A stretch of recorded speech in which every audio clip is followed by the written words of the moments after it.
My name is Angie Von Slaughter, and I'm so thankful to be a part of this community amongst the leadership team here. And we are so grateful to have you here. So if you're a first-time guest, you've already been welcomed, but I'll personally welcome you. I'm glad you're here. So I wasn't here last week. This exact time, I was on vacation in the sunny Southern California. I was enjoying the beautiful scenery of a urgent care room because I got attacked by my friend's ferocious beast of a dog. And I wish I had a picture because it just is the funniest thing. When I tell people this story, they're like, oh my God, was it a pit bull? And I'm like, no, it was like some sort of Maltese poodle or something that was like this big. It was tiny. So I was getting 4 lidocaine shots in the head and in the ear. Got some stitches back here. That's why I don't want to wear that thing anyway. And a tetanus shot. So for those that don't know me well enough, I'm pretty squeamish at the sight of blood. It is not my thing. And I've actually been known to faint on a few occasions at the sight of my blood. So needless to say, this was not a good time. I was not enjoying it. And in light of Halloween, I was tempted to dress up as Evander Holyfield. Okay, good. I was wondering if anyone would know who the boxer was.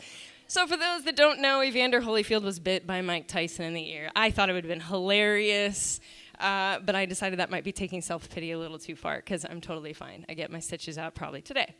But this morning, I'm thankful to be a part of a faith community that humors me and my silly stories, embraces me and my crazy purple hair, and gets to do the fun stuff that we do. It is such a pleasure. This community laughs with one another and celebrates holidays, celebrates in each other's joy, and in the same breath also stands in solidarity with each other in times of pain and in grief. And we've seen that. We've seen overwhelming support numerous times in this community.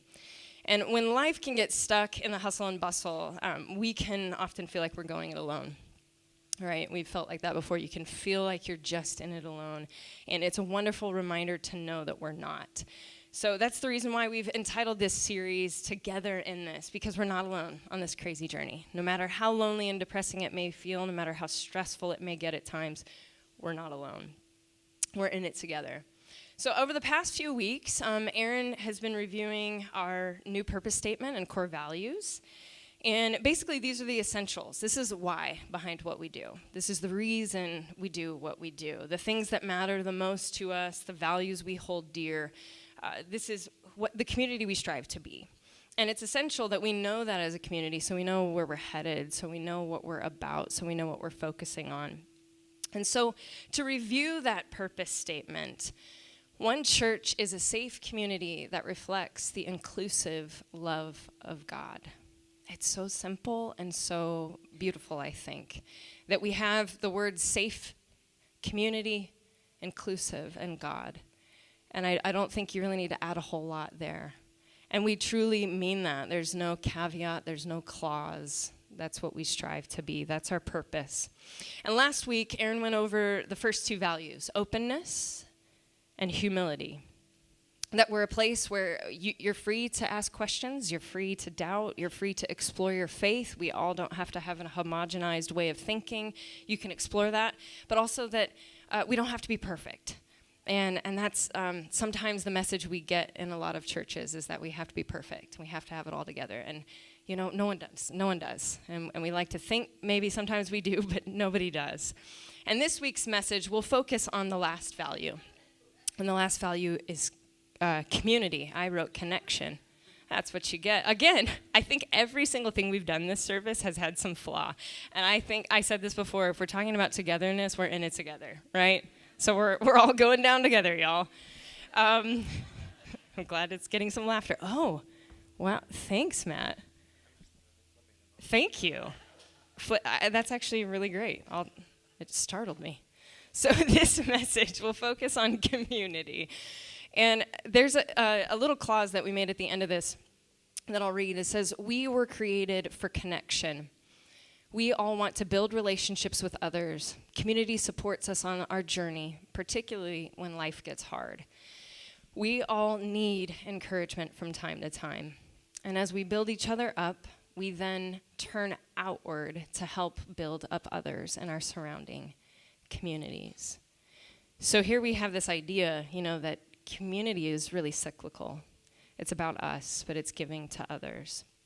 And this value was previously worded, following Jesus is as much about this world as the next. And that statement, while so very true, I think got a little bit confusing for some people to understand. That's the reason why we tried to shorten it to one word, is that in the Christian faith, we're notorious for making our belief system and our values about the afterlife, right? We're notorious for focusing on then, on what happens when we die, on heaven and in hell. And you hear statements like, if you were to die tonight, where would you go? I remember hearing that growing up. Have you said the sinner's prayer? Is your soul saved? It's not too late. Repent before the end is near. Turn or burn. Or you have the other mindset, which is more hopeful. I can't wait to leave this place. Heaven is my home. I can't wait to go there. And I actually read a flyer recently that said, do you have your passport to heaven? I thought that's interesting. Do you get that at like the Yavapai, or not Yavapai County, that's where we were from, Maricopa County Recorder's Office? Like, how do you fill that out? How do I get one of those? And we've made this spiritual practice all about the there, right? The there and then, and not the here and now. And sometimes we can, not always, but sometimes we can neglect the here and now, focusing on then. And when, in fact, we read that Jesus was very much, in fact, about this world, about the here and the now. And we see in scriptures again and again, Jesus modeling a very intentional way of living, a very present life. So communities often consist of people with commonalities and shared values. And I would say that's very true of One Church. We consist of some similar shared values. And while they might be all over the map, there's some commonalities here. And the thing that's interesting about communities, though, is that we often have multiple communities in our lives, each one playing a different role, fulfilling a different need. And it's important to note that, because it's rare that one community will fulfill all of your needs, and we don't want to get codependent on one community or tribalistic with a singular community. Have you ever seen those little Russian nesting dolls? They actually have a name, some Russian name I'm terrible at. Some of you might know it. But it's like a doll within a doll within a doll. And as a kid, I thought it was really cool. And as an adult, I'm like, this is annoying. They just keep going and going and going. And communities are a lot like that they nest within the greater, larger community, the universe. And so, for example, you could have a city, right, which is a community in and of itself. And in that city, you might have a neighborhood and you might have a church. And you have racial and social and economic and faith-based needs. Each one has their own need. They fulfill different needs. And yet all are encompassed in this thing we call life on planet Earth. And I think that really, when thinking about this message this morning, I thought of community, and I was thinking that really, I could almost argue that we were probably created for community, at least in the biblical narrative. So in Genesis 1, we have what's called the creation story. And we see God creating the heavens and the earth and all that's in it, right? We see the plants, the earth, the sky, the water, the animals, humanity. And then we see in Genesis 1, verse 26 through 27.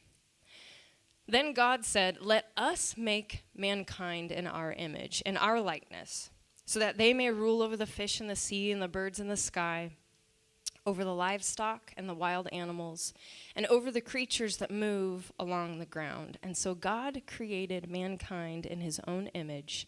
In the image of God, he created them. Male and female, he created them.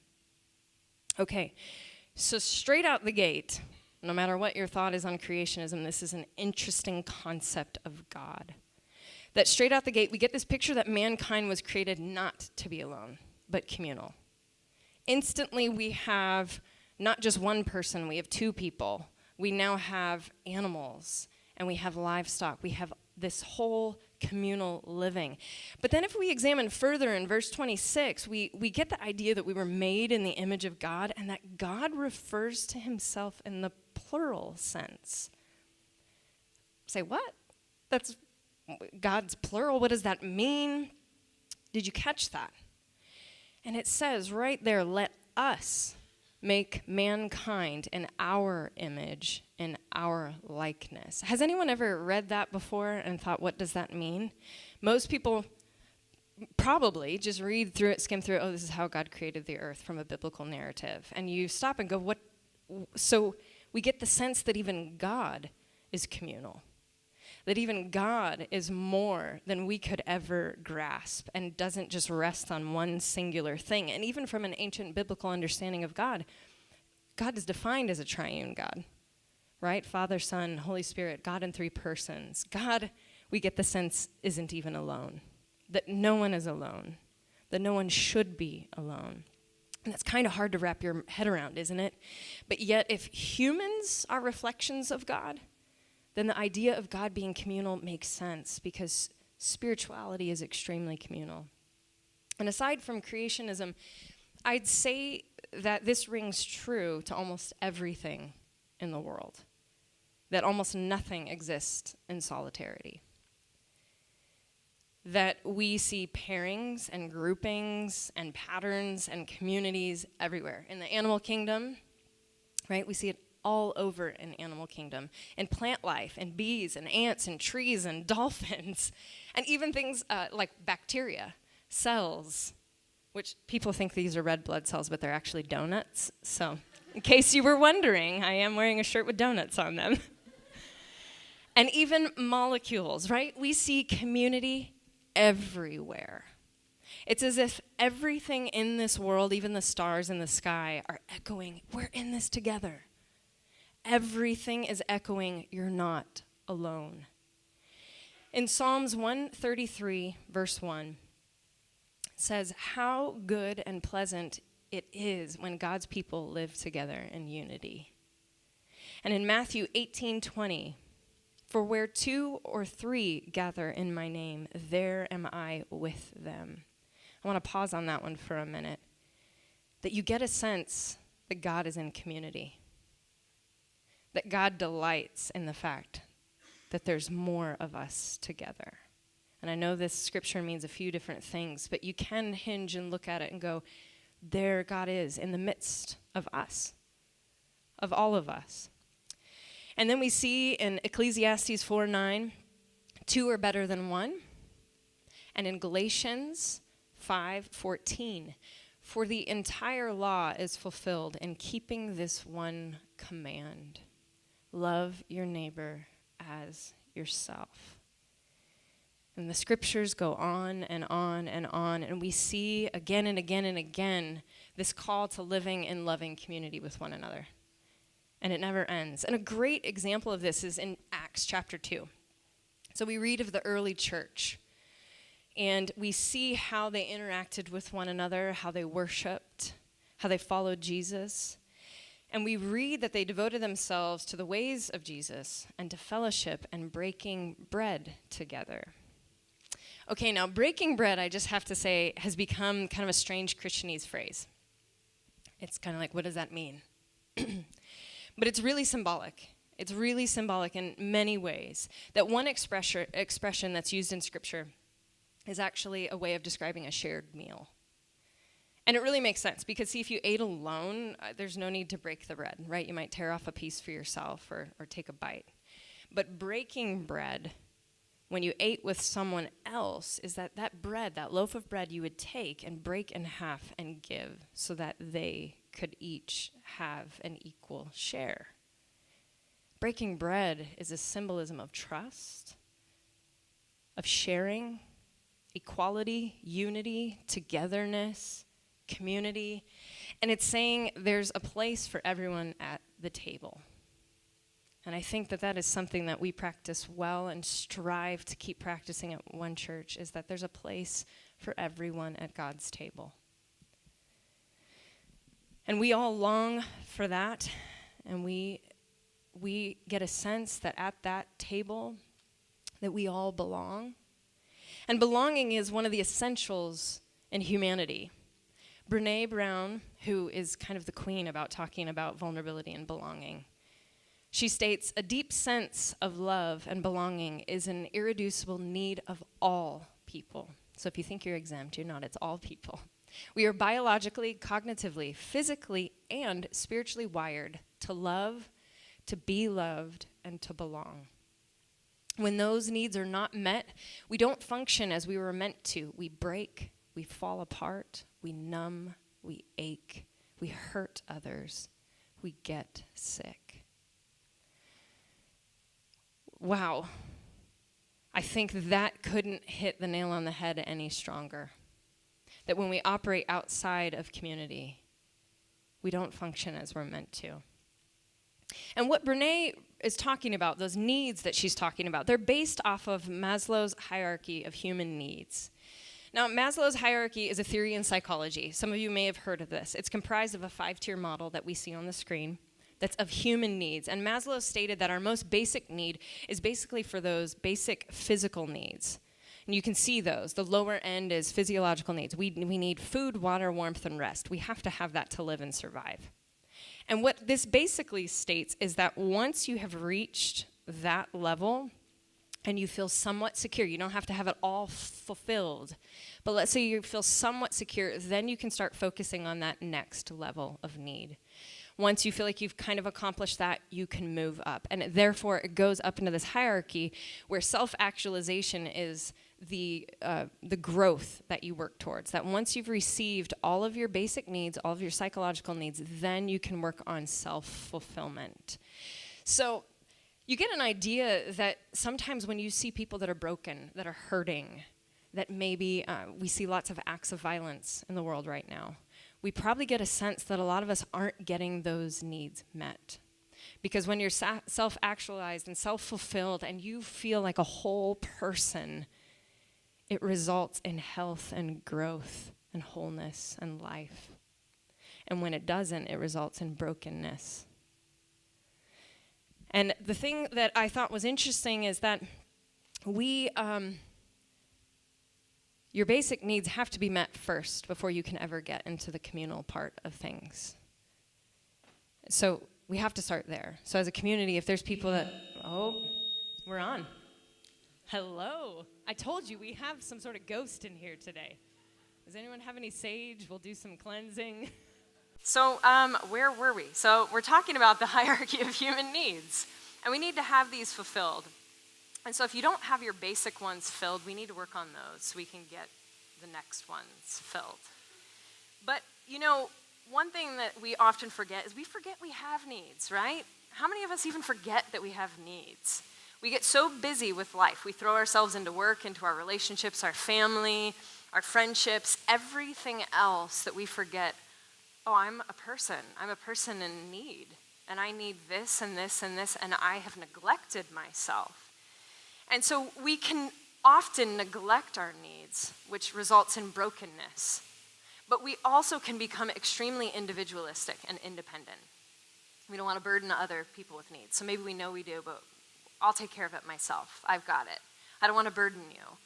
And then we can latch onto social media, which is really a false sense of community. It can offer community, but more often than not, studies are showing that it's a false sense of community. And so we're getting our basic needs met, moving towards those psychological needs and going, I feel like I'm getting these needs met, but they're not fully getting met. So then you're left not fully meeting all of those human needs that a person has to have in order to live and grow. And we need community, living, breathing, tangible community. And I know some are watching online and they don't have this community, and right now we are your community. And for that, I say take that and run with it in this season. But know that not always can it stay that way. There has to be a living, breathing, tangible community to provide love, belonging, as Brene Brown said, and emotional well-being, because we all long to belong. And anyone that argues otherwise, I'd be amazed, because every human here longs to belong. And even from a scientific standpoint, we're hardwired for connection. About a decade ago, a pair of neuroscientists did a study on the social brain, and they wanted to see if social pain was more than just a metaphor, but that it actually could be tangibly measured. So social pain, if you have heartache, if someone hurts you, if you're stressed because of a relationship, is that just a metaphor, heartbreak? Is that just a metaphor that when you're sad because someone hurts you, or is it tangible and can it be measured? So they asked a few test subjects, 3 different people. They asked a person to basically play a simple game of catch between 2 other people. And they were supposed to just throw the ball kind of between the 3 of them. And the game started off as expected, right? I'm tossing the ball to you, you're tossing it to me, we're tossing it back. And then all of a sudden something happens and the 2 of them would stop passing the ball to the 3rd person. And then they would stop passing the ball for the remainder of the game. So I'm just sitting here like, oh, hey guys, me? You want to pass the ball to me? And they ignore the 3rd person, shut them out.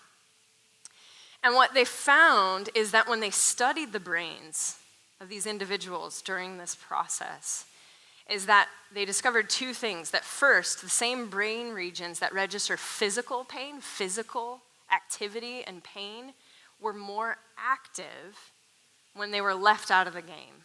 So it registers as physical pain. But they also, those same regions in the brain, the second thing they noticed, were stronger when they talked about it and told someone. The more they shared it, the more this registered. It was like they got to talk to someone. This really hurt me. This frustrated me. And it lit up in their brain as real physical pain. And so it really persuaded them to conclude that social pain is measurable pain.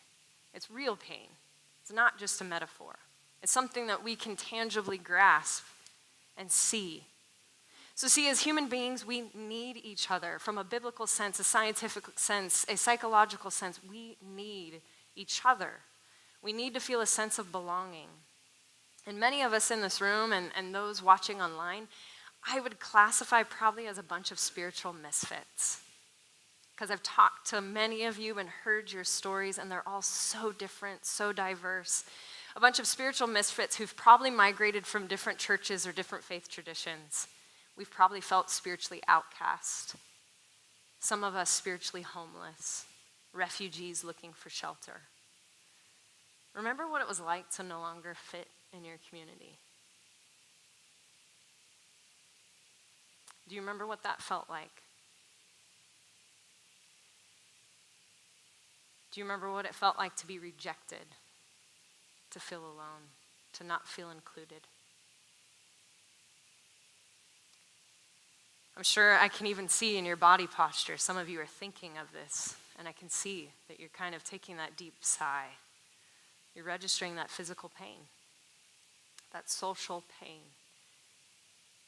Remember what it was like to be without your tribe? You feel so alone. And I'm grateful to have a community of friends that surrounds me. I have an abundance of friends, wonderful people. I am so thankful for them. But I remember, and if I think about it, honestly, my greatest riches in life are honestly people. I think most of us would agree. Greatest riches in my life are people. But I remember a time when this wasn't always the case. Back in 2007, 2008, let's say, Talia and I were, without going through gory details, outed publicly and lost friendships, which was a community. We lost our faith communities, a very large community. And if I'm honest, they were one and the same. Again, we were very codependent, I'd say, on our communities. It was our everything. And that left us feeling completely abandoned and alone. And I know some of you fill in the blank with something different. Maybe it's not a church situation. Maybe it's a family situation or a group situation of a different kind. But I'll never forget how that felt. I'll never forget how that felt. That struggling so much internally with my own identity already and feeling very unsure and in need of a support system, an external support system to carry me through, only to grasp and find that nothing was there. Nothing was there. And I know many of you can relate. Having a community and then losing it. And I distinctly remember one night sitting on the couch with T, and we huddled up together, and we cried. And it sounds cheesy, I know, but we prayed a desperate prayer for friends. And I remember we cuddled up, She's getting teary-eyed, and I can't help it. We cuddled up together, and we prayed, God, give us friends. How pathetic is that? Who has to pray for friends? And we did. We needed people. We were so lonely. And I know many of you have walked this journey in a different way, that you felt so alone. Because we were in need of love and laughter that only a dear friend can bring, that only a community can bring. There's a beautiful quote, which I think says it all, by Balthazar Gracian, that says, "There is no wilderness like a life without friends." Friendship multiplies blessings and minimizes misfortunes. It is a unique remedy against adversity, and it soothes the soul. He's a wise Jesuit writer and philosopher, and I think he's onto something. That it's in our togetherness that we minimize pain. That it's in our togetherness that we can fight against adversity, and our soul is soothed. And that's how it felt to me at the time, like a wilderness, if I'm honest. I felt so alone. And eventually we started making connections with those around us. Slowly, it took time. I'm not going to lie, it took a lot of time. But as the years went on, one by one, a person would come into our lives and a beautiful human being would call us friend. And eventually, we had so many friends. We had to probably start canceling events with people because we're like, what do we do? And it was kind of comical. Like, how did this happen? God did hear our cry for friendships. And then after all of that was said and done, I remember thinking there's still something missing. There's still something missing, which you'd think, gosh, Ange, you're so needy. What else do you need? You have like all these people in your life. We needed a faith community. And I have to be honest, I didn't go to church for about 8 years, give or take. I mean, we would visit maybe a random church here or there, but we did not regularly attend church for probably the next 8 years. We were devastated, crushed, hurt.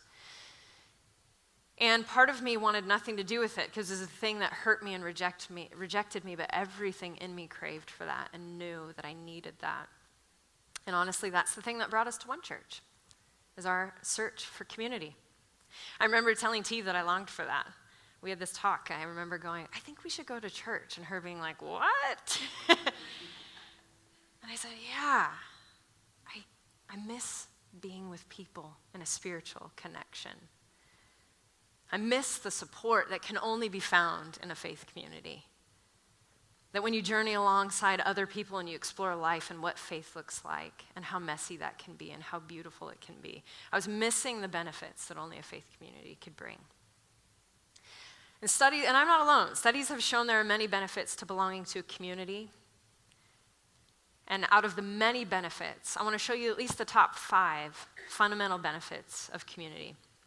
The first one is belonging. We talked about this a little bit before.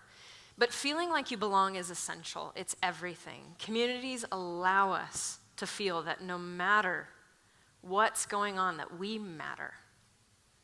And it gives us a sense of purpose. It gives us a sense of purpose and belonging. The second benefit of a community is support. And this is big. This is something I mentioned that we so desperately needed, and it's something I've seen in many of you. You've gone through hard times with your families. You've gone through hard times financially. You've gone through hard times with your health. Communities give us support because sometimes we just can't do it alone. How many of you tried to do something that probably you should have a group of people do and you decide you can do it by yourself? Like move furniture, move a giant couch. I have so been there. I am so stubborn. When I say half of these things in this message, I hope you know I'm literally like, Ange, you really need to do this.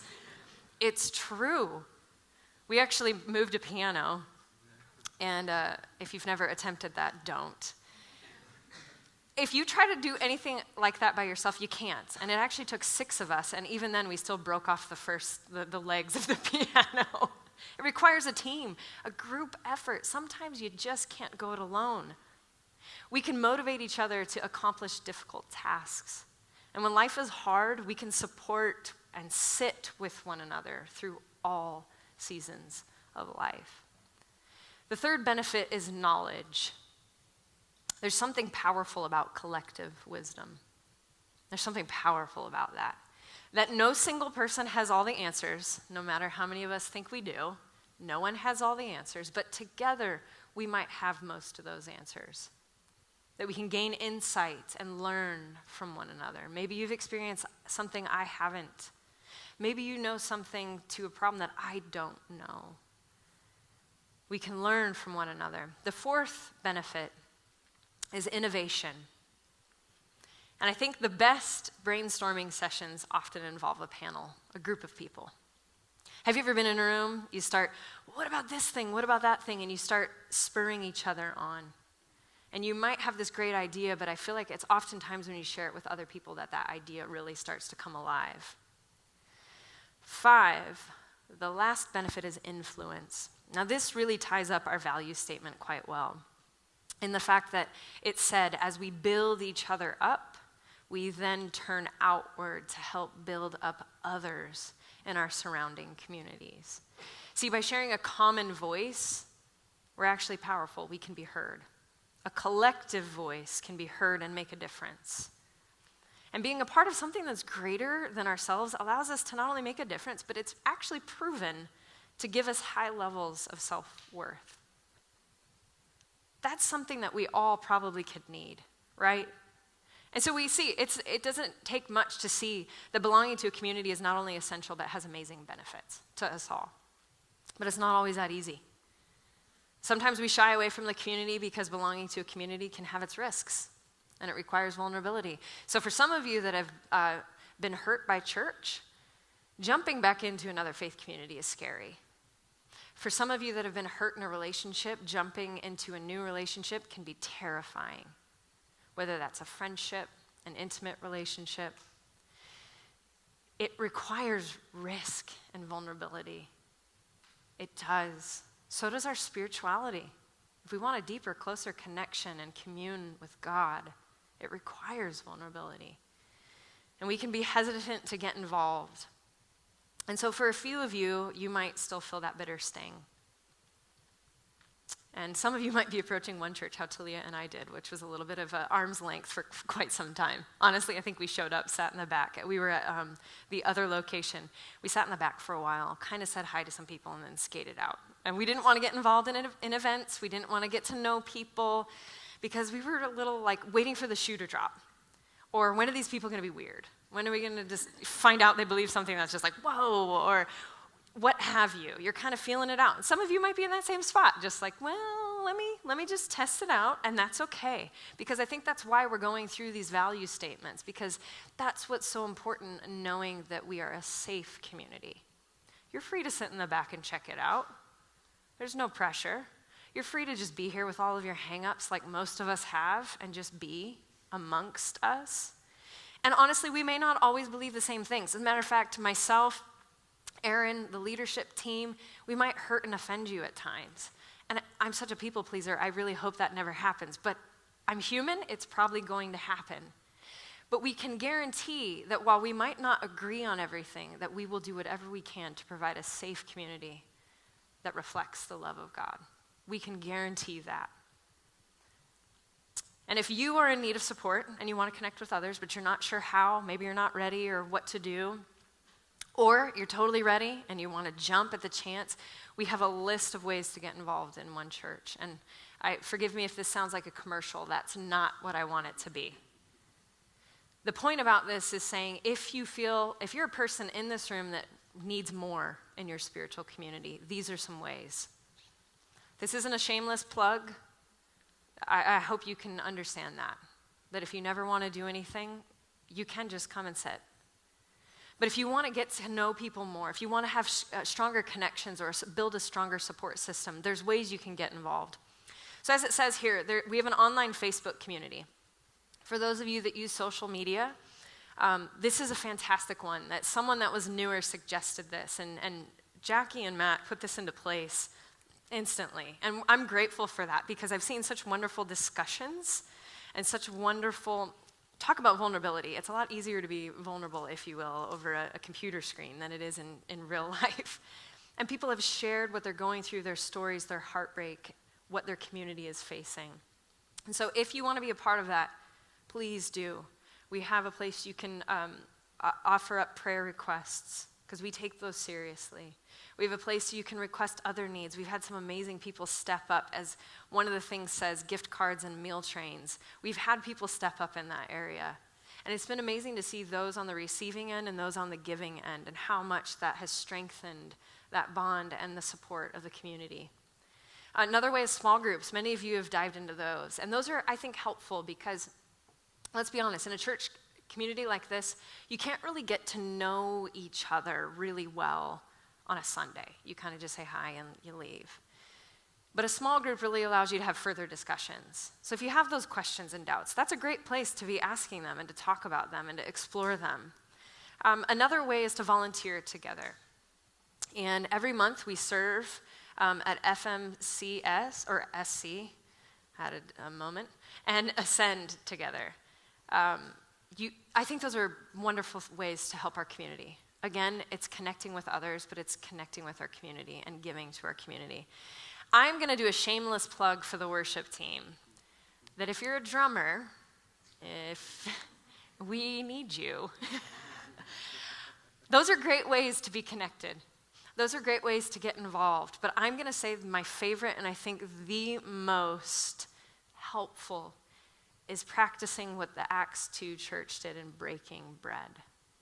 Invite someone over for dinner. Go out for coffee. Meet in a neutral place where if you decide you don't like each other and don't get along, you both can just skip out. But that's where you'll really get to know people. And there's some beautiful people here that I have heard their stories, and I'm going to tell you, their stories are powerful and life-changing. And if you really want to get involved, it takes a risk. It's a little scary. Just invite someone out for coffee. Say, hey, I've been meaning to get to know you. Hey, I've been meaning to talk to you. At this time, I'd like to invite the worship team to come up. And I also want to mention, if there's something that isn't listed, because we also have a lot of other ways to get involved. Ron and Maria do a ton of volunteering and hospitality. We had the softball team. Did you guys ever win a game? Oh, I hate to rub that in. Yeah, thanks for bringing it up. Sorry, maybe if I played. Just kidding, I can't. I'm not a sporty person at all. But if there's a way to get involved that you don't see here that you want to be a part of, please share your ideas. As we mentioned before, it's the ideas that really inspire all of us. I mean, after all, zombie paintball tonight, that would not have happened if Tiffany wouldn't have said, hey, let's do this. And who says churches can't bond over zombie paintball? I'm looking forward to it. So at this time, I really want you to take a moment and reflect. It seems really obvious that, yeah, we need community. But I really do want you to take a moment and realize that we do need community in so many ways. We need each other in this group, but outside of these walls as well.